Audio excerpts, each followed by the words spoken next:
कोकण म्हणजे निसर्गाची मुक्तहस्त उधळण. पण आज जो नजारा मालवणच्या समुद्रात दिसतोय तो पाहून प्रत्येक जण थक्क होईल. मालवणच्या चिवला बीचवर तब्बल 75हून अधिक डॉल्फिन्सचा महासंगम बघायला मिळालेला आहे. जणू समुद्रानं जलोत्सव साजरा केला. पण एवढ्या मोठ्या प्रमाणात हे डॉल्फिन्स आलेत कुठून? कोकणात एकाच वेळी 75 पेक्षा जास्त डॉल्फिन्स हा निसर्गाचा इशारा की आणखी काही? जाणून घेऊयात या व्हिडिओमधून. सकाळचा निवांत समुद्र, मंद लाटा आणि अचानक पाण्यावर उठलेली हालचाल.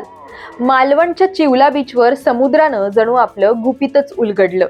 1, 2, 10 आणि मग थेट 75हून अधिक इंडियन ओशन हॅम्पॅक डॉल्फिन्सचा भव्य समूह एकाच वेळी लाटांवर दिसला. पाण्याबाहेर उंच झेप पुन्हा लाटांमध्ये विलीन. जणू निसर्गानं स्वतःचा जलरास रंगवला होता.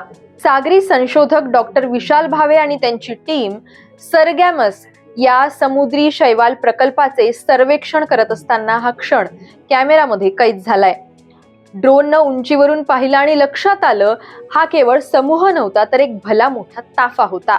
एवढ्या मोठ्या संख्येनं डॉल्फिन्स दिसणं म्हणजे सागरी अन्नसाखळी आणि पाण्याची गुणवत्ता उत्तम असल्याचा स्पष्ट संकेत आहे, असं डॉक्टर विशाल भावे सांगतात.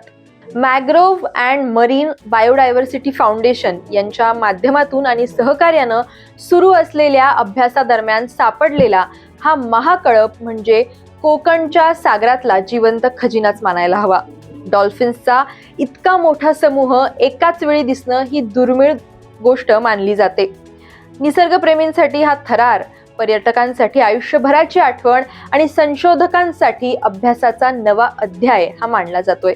मालवणच्या या निळ्याशार सागरात दिसलेला हा जवळपास 75 डॉल्फिन्सचा महासंगम केवळ दृश्य नाही तर एक संदेश आहे. कोकणचा सागर अजूनही जिवंत आहे, समृद्ध आहे आणि सुरक्षित आहे.